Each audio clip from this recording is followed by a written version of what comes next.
A little housekeeping. I want to start with an email that I got today, and I think you guys got some form of this, but there's a word that's bolded in here that says requiring. And so if I get an email not to students but to dear faculty member, per the update sent on Friday, the college is still requiring in bold that students wear face masks in the classroom whether or not they are vaccinated. Students will receive the same update. That means that my boss is telling me that you guys have to wear masks, and I'm sorry. Okay, I'll just put it that way. But we're going to have to put them on until they say we can take them off.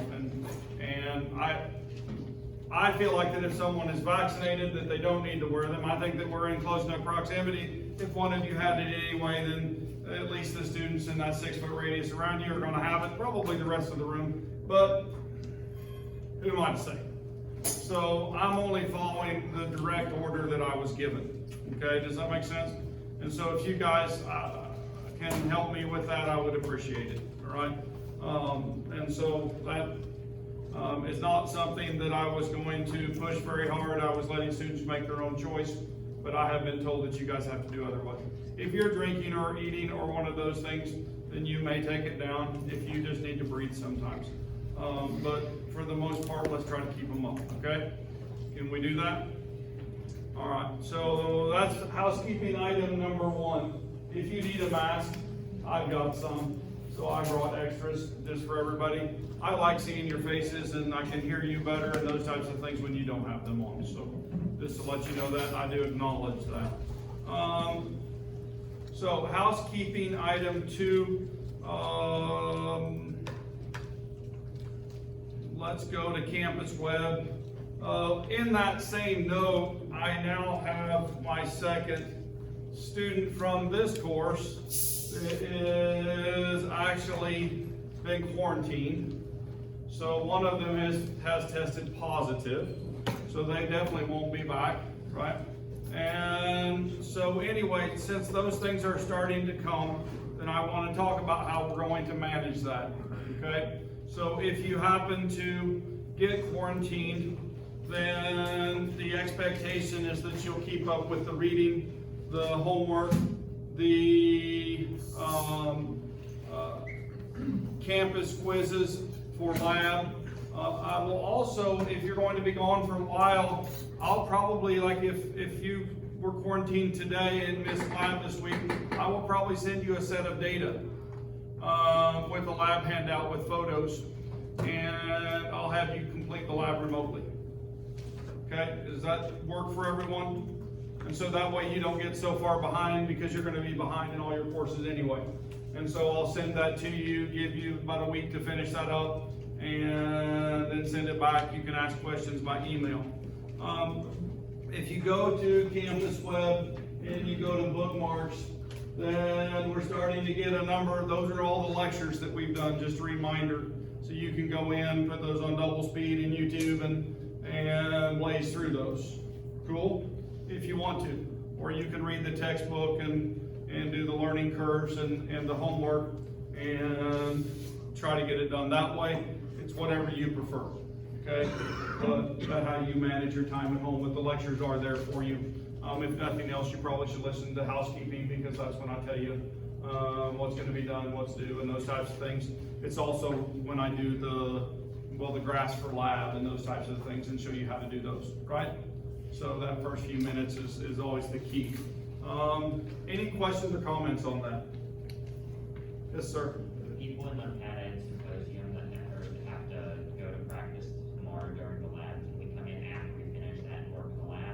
Absolutely.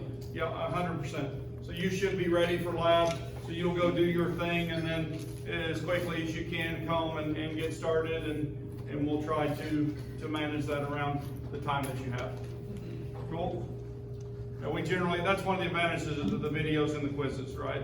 Is that you can come in and you've already got that. You should have already read the lab and be ready to go. So anyway, there's disadvantages to it too, but that's one of the main advantages and one of the reasons that I've adopted that, at least for this period of time when we're all wearing masks and are struggling to get that done. So now the people who are at home, they can do that, do the quiz, read the lab handout. I'll send them the data and they can process that. Not nearly as good as actually doing it in person. I'm going to say that right now, but it keeps you from being behind. So that's why that mechanism was implemented. Cool? All right. Any other questions on that? Achieve. Right now there's a learning curve that's due tonight. Is that right? Usually Monday nights is when I make things due, so you wouldn't have to do it over the weekend. Right? You can procrastinate all the way to Monday if you're going home or something like that. So you don't have, if you don't have internet at home, I always make it Monday night on those bigger assignments. Is that sometimes Fridays too, before you go home. But I don't want you to have to work on the weekend. Now, if you choose to work on the weekend, I'm cool with that. Okay? But if you're not wanting to, you have something big, a concert, a wedding, whatever that may be, you wouldn't have to. Okay? So that's intentional. I always hate it when I got a big homework assignment on Friday night. How many people hate that? Yeah, because, I mean, or what about spring break? Yeah, get that whole big paper of the spring break. Is there a contradiction of terms there? Yeah, homework and spring break. So I try to give you those and honor those. It's not saying that you can't catch up on those periods of time, because that's sometimes very much needed, and I really don't want you to stop studying over break. I just want you to be able to do it in at your pace. So other than that, that's all the housekeeping that I have. Lab tomorrow, we're going to learn how to use a spectrometer. And so we're going to make some solutions and use stoichiometric ratio based on absorbance. And so a law called Beer's law. And we're going to use that to learn something new, or at least hopefully it'll be new. If not, it'll be a nice review for you, right? All right.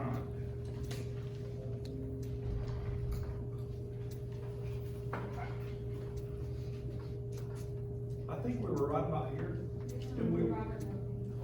Yeah, but I thought I'd back up just a little bit because I was really rushing it right there at the end, trying to cram that into you guys. And so I thought I would back up a couple slides and review a little bit, because I do think this stuff is important and want you to know that. And get rid of those front lights so we can see the board a little bit better. And so I backed up here to J.J. Thompson. And realistically, what I wanted to look at was his device that he had, right? And so this device took a source for electrons and shot them at a fluorescent surface. And so when he applied a field on the magnetic sector, that beam, that cathode ray bent, right? And then what we realized was that magnitude of bend, right, gave us the mass to charge ratio for that particle. Other particles were discovered in the same fashion, right? So we actually know some other particles, gamma particles. Have you guys ever heard of those? The Hulk particle, that's what I call it. The gamma particle is the one that the radiation that comes out of a nuclei, which is very damaging, it's very high energy. And so, but now what's interesting, if I put a source for gamma in there and I turn on that magnetic field, what happens? Anybody know? Nothing. It doesn't bend. Why doesn't it bend? Anybody know? Gamma rays are photons, right?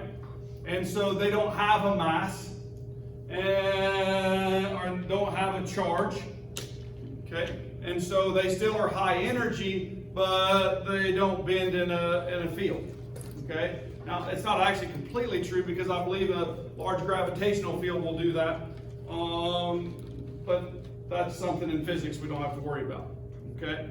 So, now, another particle, besides that's the alpha particle, Okay, now the alpha particle is massive in comparison to this electron. It's actually the size of a helium nuclei. Okay, so 2 protons and 2 neutrons, and it has a +2 charge. And so you throw that into that tube, an alpha source, and it bends. Those alpha particles are going to come up in another experiment here in a minute that we're going to talk about. And so now, wait a minute, we're actually starting at Dalton's theory, and then we're looking at, well, Dalton said an atom was indivisible, right? But now all of a sudden we have subatomic particles. So the science is changing, right? It doesn't mean that Dalton's work isn't significant, does it? It just means that we learned more. You guys catch that? I'm going to say that a lot about science when you're in here. We do make mistakes, or we don't have the full picture, but as we learn more, then we add to a body of knowledge. And that's what, it doesn't make science wrong, like some people are arguing out there on this thing called social media. It means that science can change with time. Okay, it can adapt to what we learn. And can one person make a false statement about something that's scientifically true, and sometimes without even meaning it, and the intention wasn't that, but it's taken as something other than what it was meant to be. And then it's used to deride or derail something that was of good intention. I'm seeing that a lot in this world today because of the ability for anyone to be able to put their opinion out there. Now, I think that that's good too, but that's another story that we want to talk about. Now, we got to Millikan's exercise, and so Millikan then took a spray bottle and he shot a bunch of oil particles, right? Nebulized them. They shot them out there, and some of them moved in through a plate, a small hole in that, and then because they had charge, if they were put in an electrical field, then they could be suspended. And he would vary that and at the different voltages count the number of oil droplets that were there. And he could determine the size of the oil droplet to get the volume of the oil droplet. And from that, he knew the density of the oil. He could get the mass of the oil droplet. And so, well, ultimately what happened was he was able to find a charge on the electron. He found them in multiples of 1.6 times 10 to the minus 19th coulombs, right? And so he took that and then multiplied it times the mass to charge ratio that Thomson found. And guess what that is the mass of? That's the particle they were both studying. And what was that particle? The electron. Yeah, so it took two scientists' work to build this, didn't it? Now, that mass of electron changed atomic theory. Because what we found was Dalton's model was an indivisible sphere. Thomson said, no, there's negatively charged particles there. But now he said, there's also positively charged particles, okay? Because there has to be something to balance that charge. The atoms themselves, well, they weren't affected by the charge field. So unless they were ions, but that came later too. So anyway, so there had to be a relationship between positive and negative charges, and he said it was like a bowl of plum pudding, a big positive bowl with negatively charged raisins in it. All right, that was the image at the time. Plum pudding. It's an interesting concept, right? How many people eat plum pudding regularly? Me neither. So, all right.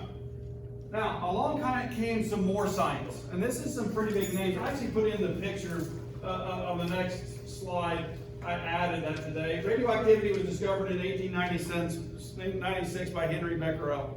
And so Henry then, his work was the beginning point for a couple other scientists, Pierre Curie, who then under him worked Marie Curie. Okay? Now, what you may or may not know is that they shared a Nobel Prize. Okay? And so, in fact, becquerel, and the two Curies actually shared that. Now, they literally were able to look at this thing called radioactivity, okay? And so certain elements produced energy, right, that could be recorded in different ways. For example, photographic paper would be developed by that, and so on. And so they looked at these properties. In fact, there's a copy of Marie Curie's, one of her laboratory notebooks that she used as a scientist, and it's still radioactive today, above background. So it was contaminated. Now, did they actually fully understand radioactivity back then? No, I worked in a nuclear reactor for a year, and I wore dosimeters, and I had a limiting amount of dose that I could get before they made me not work anymore that year. Because for every 5 years you work in a nuclear reactor, even with that exposure, then you take about 1 year off of your life expectancy. Isn't that crazy? Yeah, that's what they tell you in the safety training for that. And so they were the beginning. This is the very beginning. The man on the left is considered the father of the study of radioactivity. It's kind of cool, isn't it? He's a distinguished looking gentleman, isn't he? Yeah, I think all three of them are distinguished. It's interesting how they do kind of more of a profile instead of a head on, in those photos. So if we go back, there's a couple other scientists I want to talk about. I want to talk in particular about Ernest Rutherford, right? And so Ernest Rutherford and his student Geiger. Anybody ever heard of a Geiger counter? Who was it named after? Yeah, this kid right here. One of Rutherford's students, Geiger and Marsden. And so they tested this plum pudding model. They designed an experiment. And in my mind, this experiment is amazing. Okay? So you remember us talking about particles, right? And so Rutherford's gold foil experiment was designed in such a way is that he took his sample of alpha producing material. So he had an alpha source. He put that in a vacuum. Okay? And he took a thin layer of gold foil. Now, does anybody know about gold, that it's very malleable? Has anybody ever seen pictures of, for example, the Taj Mahal? And what's on the outside of that? Gold leaf, right? You guys realize that's real gold. Or very often in old books, the titles will be cut out in gold leaf. Have you guys ever seen that? And that's still on the book covers and will stay for years. It doesn't, that's a very stable metal. It doesn't like to oxidize, so it remains gold for very, very long periods of time. Right? You guys with me? And so what he knew was that if he had gold foil, that he could pound that out into a very thin layer. Okay? Gold leaf. And so he took a very thin layer of gold leaf and he put it in the path of the alpha stream. Okay? So that beam of alpha particles is hitting the gold foil. Now, he said that his statement was that if I have plum pudding, right, a body of positive charge, and with some electrons around it, and those alpha particles, right, which are the size of a helium nuclei, would be massive, right? It would be like shooting a 20-inch cannon at a piece of paper, and what happened was some of those shells bounced back. They didn't pass through the atom.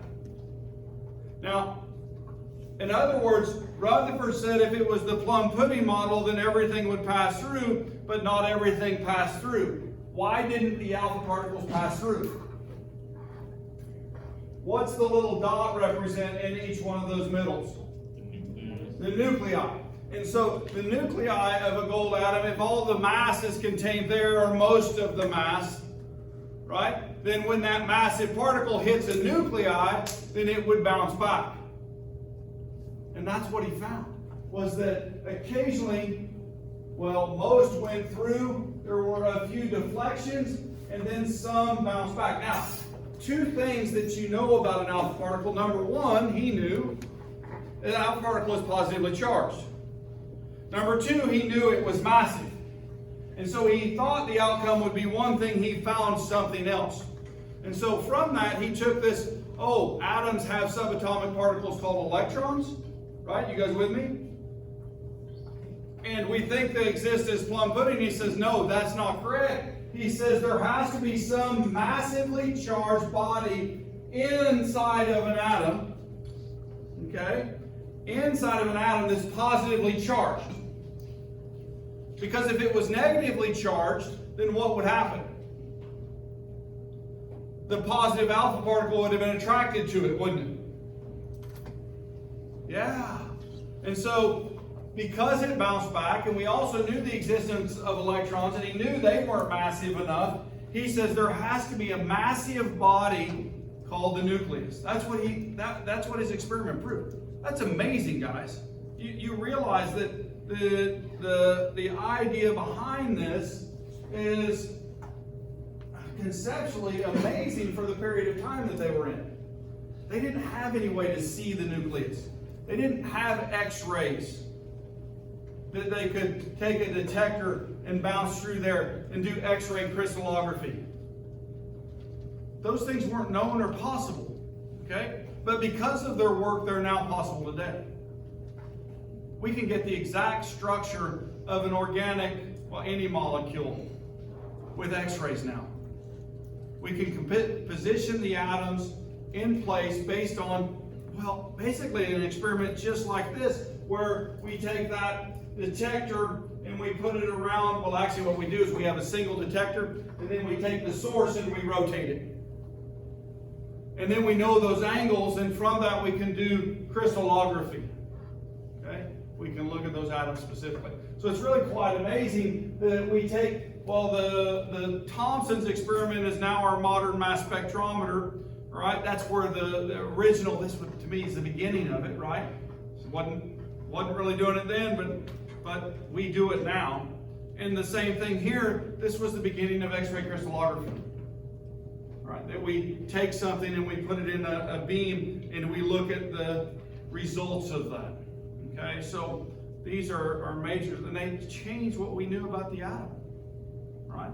Rutherford's model, we found the nucleus, the mass majority of atom is empty space, small negatively charged electrons are spread throughout this space, and then the number of negatively charged electrons is equal to the number of positively charged particles called protons inside the nucleus. Now, this goes on, so here's our nucleus, and this is the electron cloud around it. But now, are the electrons just randomly scattered in the nucleus? No, there's actually some rules or ideas. It's called quantum mechanics. It's statistical mathematics describe the position or the orbital shapes that those electrons, generally reside in. Now, they don't have to be in there, okay? But we think energetically this is the region they would be in, and we can calculate that. And we know that from another scientist, right? Anybody know the scientist that started looking at energy specific to the orbitals? Like he did hydrogen, is the only one his experiment actually worked on. Works perfectly. Bohr, you guys ever heard of Bohr? Yeah. So Bohr started doing spectroscopy, looking at the electrons and some of their behavior. And so he came up with the first quantum model, but we'll get to that here in a minute. Okay? So anyway, some conclusions and discoveries from this. Number one, we have protons, they're +1. Okay, right? You guys with me? We have electrons, which are -1. Electrical neutral atoms contain the same number of protons and electrons. That's a pretty big deal. Okay? So if they don't, then what do we call them? They're something else. When I lose an electron or gain an electron.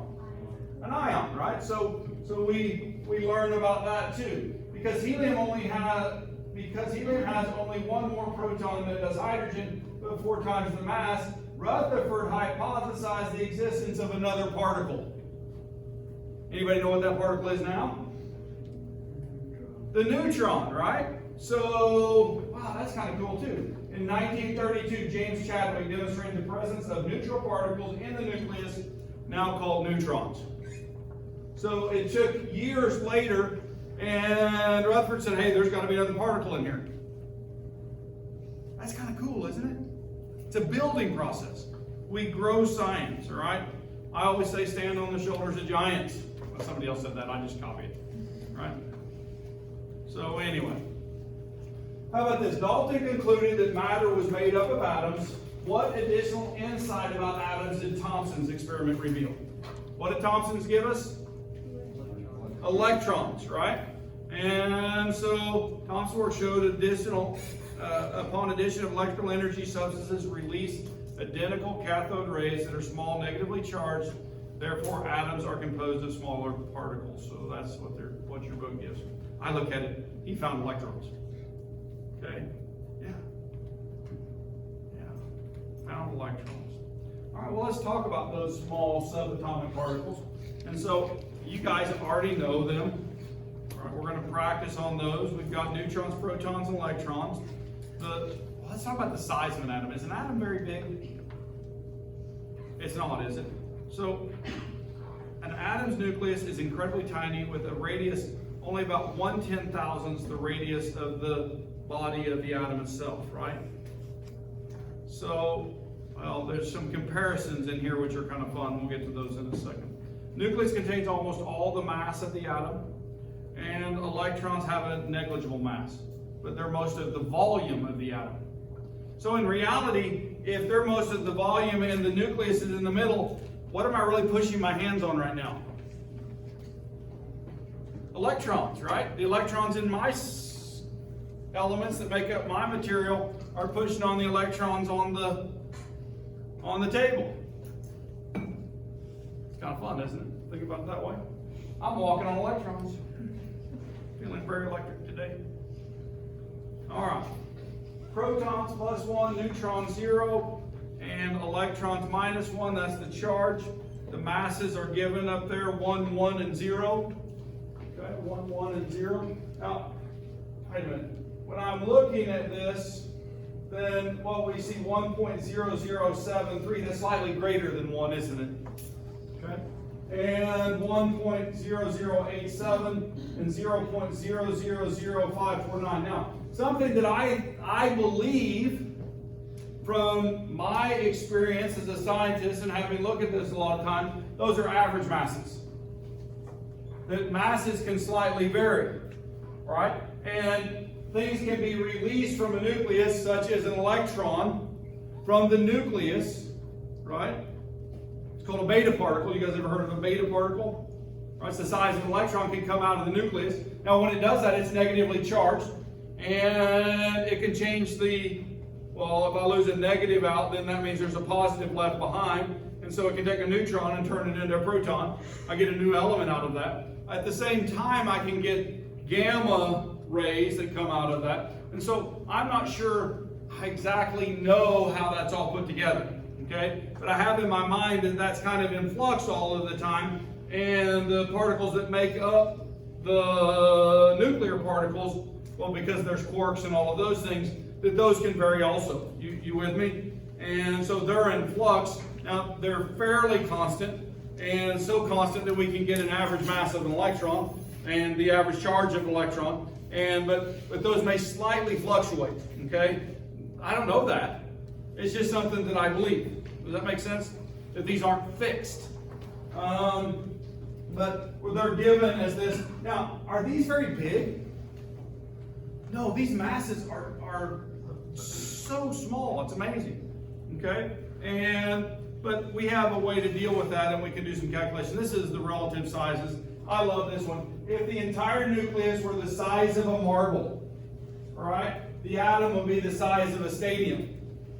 So having watched the Chiefs game yesterday and seeing Arrowhead Stadium from above, that's quite an idea that if you put a marble in the middle of the field, then the atom would be as big as the stadium on the outside of that.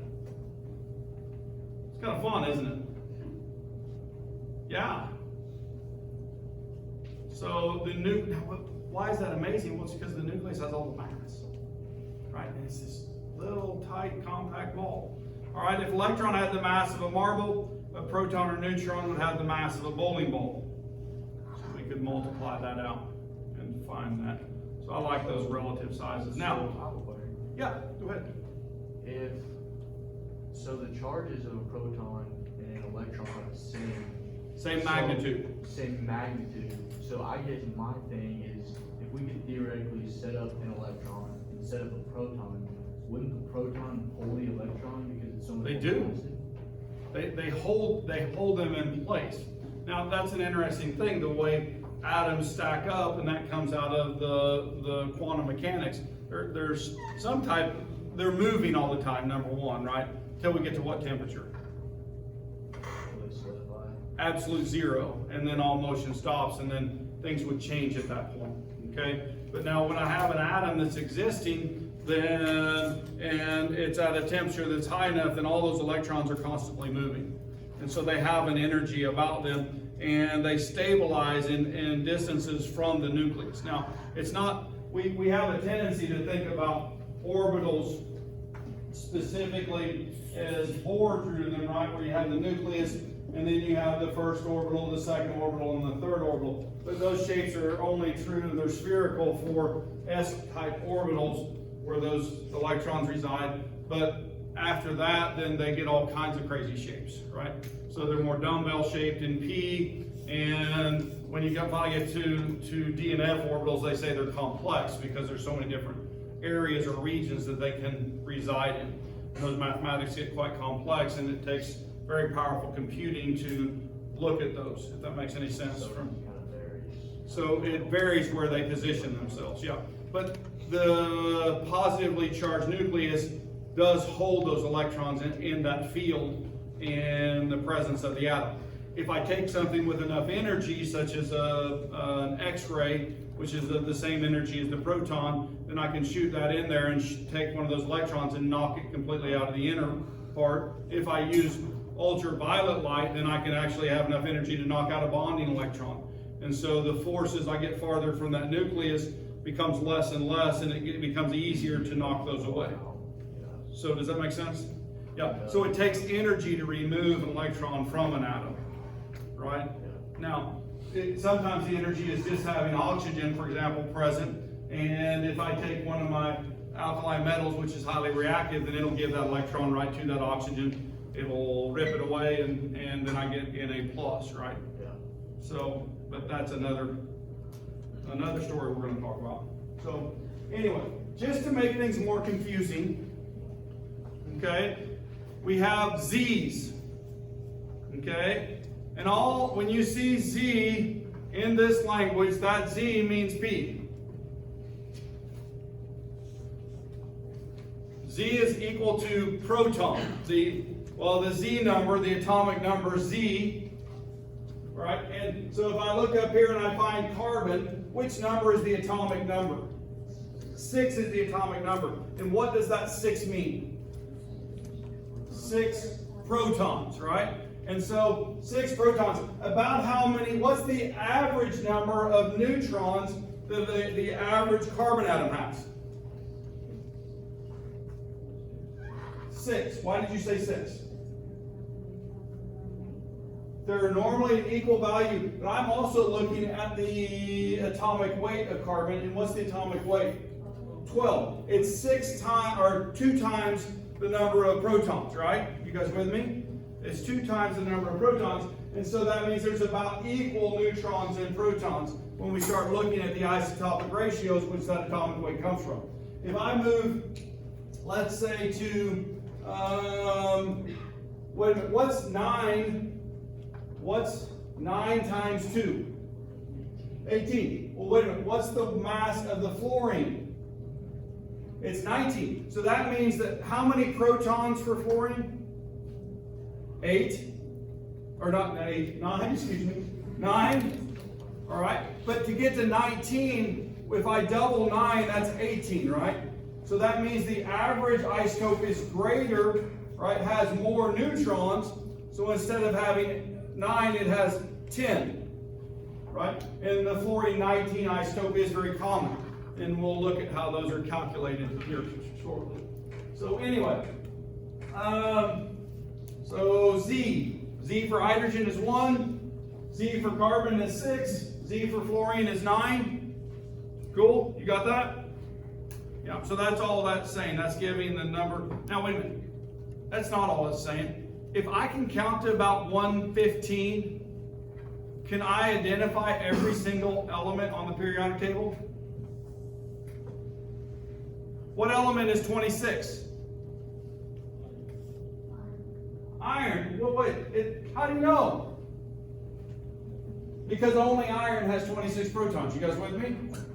So, in reality, is it almost more important to know the number of protons?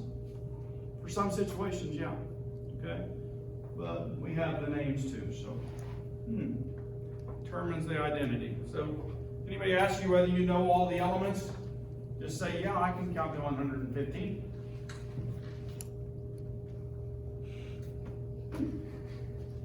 Interesting thought. All right, isotopes of elements. The number of neutrons in a nuclei of atoms are the same. Of the same element can differ. We've already been talking about that, and so we call those isotopes. Two atoms with the same number of protons but different number of neutrons, isotopes.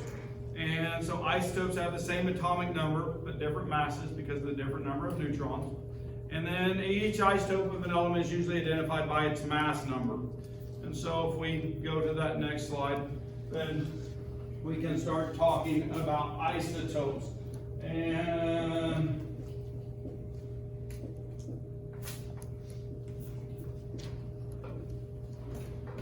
And so what's the one identify on the bottom here? What's the one identify?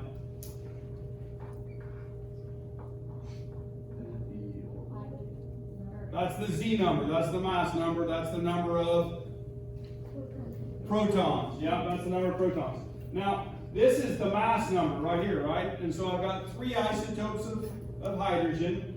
And so this one is deuterium, this one is tritium. Okay? And so these are all known, they exist. Right? This one is the most common by far. This one we actually use experimentally a lot.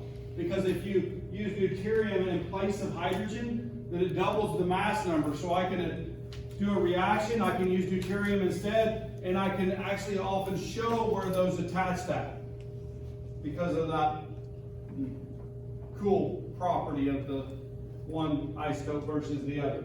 Now, so we have those three isotopes. This has one neutron, one proton. This has two neutrons, one proton. Okay? That's how we get there. All right. P equals Z, huh? Confusing. All right. How many protons, neutrons, and electrons are in a neutral atom of each of the following isotopes? How many? Well, we've got S32. Now that 32, if it's written that way, is that, what number is that? That's the mass number. So the mass number is a combination of what? Neutrons and protons. Got protons and neutrons. All right. So if I have S32, then how many protons? 16 protons. How many neutrons? 16. And how many electrons? Now it says neutral.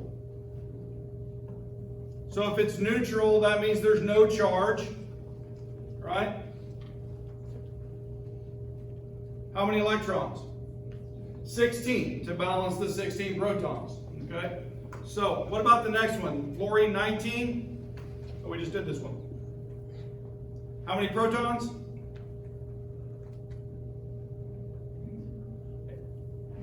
9. How many neutrons? I did the same thing.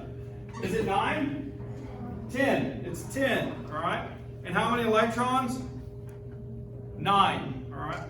Neon atom with equal numbers of protons, neutrons in its nucleus. Neon. 10 and 10. What about uranium-238? Uranium-238. How many protons? 92. How many neutrons? 238 minus 92. Anybody got that math done? 146. 146. How many electrons? 92. Okay? 92. So there's all of those solved for us. All right. Assuming the elements are correct, which of the following isotopic symbols are correct? Explain why. Is A correct? No, because what's wrong? The Z is not on the bottom, so that's incorrect, right? So we would count that off. What about O17? That's sometimes used, so be cautious with that. I actually didn't. Oh, yep, that is correct. See, so it's written that way sometimes. Okay, just like in the previous question, it was written for the sulfur in the first one. Okay, so be aware of that. What about H with the 2 on the bottom? No, because the Z number's in the wrong place again, right? Or there is no Z. Sometimes is the Z left off? It is. So, but the mass number should always be written where? At the top left or dash right. You guys with me? Like A. So, or not A, but B, excuse me, like B. And then D, what about that one? 14/6. Nitrogen is 7, so that's incorrect, isn't it? What about sulfur 6? That's incorrect too, isn't it? Because it should have how many? 16. You guys catch that? So those designate the number of protons, the Z number, the protons, P number is what I always learn.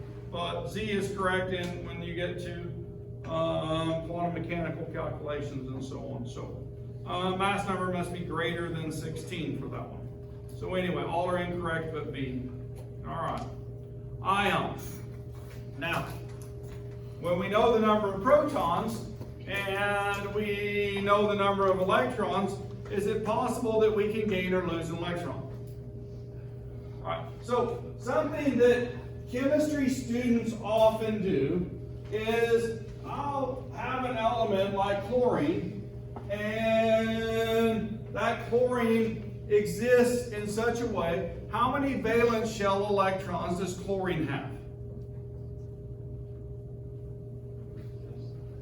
7. Okay? Now, the simplest way, we haven't got there. This is a preview, right? But I just feel like it should be previewed right here. I lost my pointer. Oh, there it is, right behind the monitor. And so if I go up here and I start looking at the main group, and I go literally, I want chlorine 1, 2, 3, 4, 5, 6, 7, 8. You guys with me? Now, those 8 electrons are representative of the valence shells that are available for elements in this family. Okay? Now, I say that when you back down to here, then this is an S that goes in. If we make it over to aluminum, then we get into that second p orbital. And so, anyway, if I look at that, though, 1, 2, 3, 4, 5, 6, 7.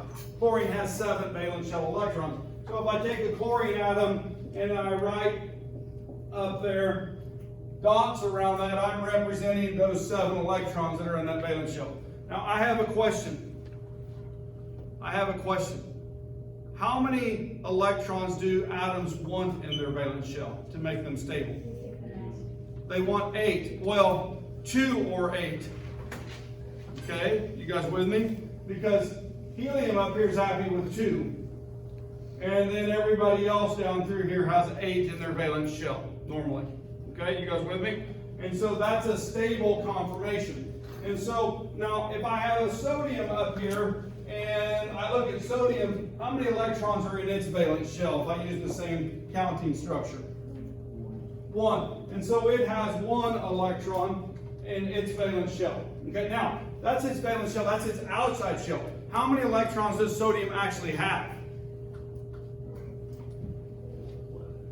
1, 2, 3, 4, 5, 6, 7, 8, 9, 10, 11, right? Wait a minute. There's a number that matches up with that. Does anybody know where that is? the Z number, right? If I have an atom that is not an ion, then it's going to have the same number of electrons as protons, right? You guys with me? And so the total number for sodium is 11. What's the total number for chlorine? 17. Okay? Now, when we start talking about gaining and losing, we're talking about valence shell processes, right? And so if sodium gives up an electron, right? So that electron is given away because chlorine wants it more. It moves over to the chlorine, right? And when it does that, it makes an A+, which is an ion. Okay? Now what happens to the chlorine? It's gained one. What if it gives one away? Why did this become positive? Let's go back to that just for a second. Just as a reminder. It gave an electron away, so now I have one more proton than I do electrons. Yeah. So I have a positive charge. In this case, I gained one, so now I have, or one less, excuse me, if I didn't say it that way. I sometimes say that. Did I say it backwards? I don't know. This gained an electron. When I gained an electron, there's now one more electron than protons. And so that means there's one greater negative charge, and that becomes Cl minus. All right? And this is now called an ion. Cool? You guys with me? That's what we're showing on the board up here, is that exchange going on to form cations and anions. Notice I didn't do oxygen, I did chlorine instead. Is it the same process? Yeah, except, wait a minute, let's look at where chlorine is in this family, right? And this family all has how many valence shell electrons? 7. If I move over to right here, and we don't go beyond, yeah, right there. If we just go down to right there, then what do those do always? They give up 2 because they have 6, or they take 2 because they have 6 valence shell electrons. Right? You guys with me? All right? And so, because of that, this makes a 2- ion. It takes 2. What do you think? What about aluminum? What do you think? What is it going to be charged? It gives away 3 plus 3. Now, when I start looking at that, if oxygen gains 2, it has the valence shell of neon, right? If chlorine gains 1, it has the valence shell of argon. If sodium gives away 1, right, then we go back, it has the valence shell of neon. In fact, that periodic table up there on the board, we're going to get to that. I'm going to do this again. But if I had that periodic table on this piece of paper, you guys realize it's not planar. It's actually a spiral staircase. All right? I want you to go 1, 2, and then I want you to take the helium and connect it to the lithium. You guys with me? And so when you do that, then it spirals down the elements. Okay? Those on the right are connected to the ones on the left. 10 goes to 11, doesn't it? Hopefully that helps you see this stuff conceptually, all right? That you can see ions forming and those types of things. I think I'm going to stop right here at build an atom activity. Have a great day.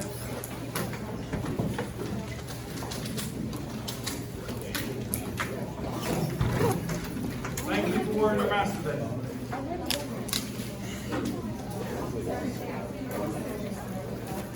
I didn't